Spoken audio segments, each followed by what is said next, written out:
చాలా కాలం క్రితం ఒక ముసలి సన్యాసి ఉండేవారు. ఆయనకు ఉన్న అద్భుత శక్తుల్లో ఒకటి మానవుల తలరాతలను చూడగలగడం. ఆయన దగ్గర చాలా మంది శిష్యులు ఉండేవారు. వారికి శిక్షణ ఇస్తుండగా ఒకరోజు ఒక శిష్యుని మొహం చూసి చూడగానే ఆయన భవిష్యత్తు తెలిసిపోయింది. అయ్యో, ఈ పిల్లవాడు ఆయుష్ అయిపోవచ్చిందే. ఇంకా కొన్ని రోజులు మాత్రమే జీవించి ఉండగలడు. ఈ చివరి రోజుల్లో అయినా తన తల్లిదండ్రుల దగ్గర ఉంటే మంచిది కదా. నాయనా, నువ్వు కొంతకాలం పాటు సెలవు తీసుకుని మీ ఇంటికి వెళ్ళు. వీలైనన్ని రోజులు మీ తల్లిదండ్రులతో సంతోషంగా గడుపు. వెనక్కి తిరిగి రావాలని తొందరపడకు. 3 నెలలు గడిచాయి. ఇక ఆ శిష్యుడు చనిపోయి ఉంటాడనుకున్నాడు గురువుగారు. అయితే ఒక రోజున గురువుగారు కొండ మీద కూర్చొని క్రిందికి చూస్తూ ఆశ్చర్యపోయారు. ఆ శిష్యుడు వెనక్కి తిరిగి వస్తున్నాడు.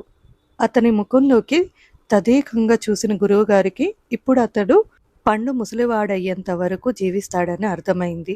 ఏమి చేయడం వల్ల అతని రాత ఇంతగా మారింది అని గురువుగారికి ఆశ్చర్యం వేసింది. నాయనా శిష్య, నువ్వు ఇక్కడి నుంచి వెళ్ళావు కదా, ఆ రోజు నుండి ఏం జరిగిందో మొత్తం చెప్పు.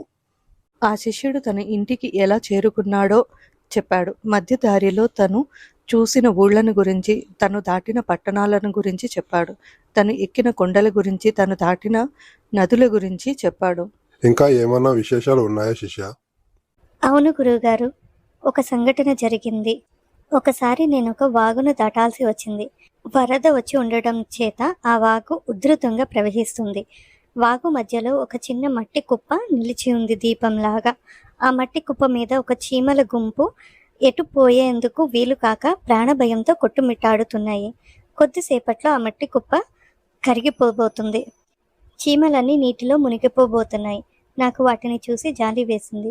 పక్కనే ఉన్న చెట్టు కొమ్మను ఒకదాన్ని ఆ మట్టి మీద ఉంచి పట్టుకొని నిలబడ్డాను. చీమలు ఒక్కొక్కటిగా ఆ కొమ్మ మీదకు ఎక్కేశాయి. అవన్నీ భద్రంగా ఒడ్డుకెక్కేంత వరకు నేను ఆ కొమ్మను అట్లాగే పట్టుకొని నిలుచున్నాను. ఆ తర్వాత నా దారిని నేను వెళ్ళిపోయాను. ఆ చిన్న ప్రాణాలను కాపాడగలిగానని నాకు చాలా సంతోషం వేసింది గురువుగారు. ఓహో, అదన్నమాట కారణం. దేవతలు అతని జీవితాన్ని పొడిగించింది అందుకన్నమాట. దయతో ప్రేమతో మనం చేసే పనులు మన రాతనే మార్చగలం.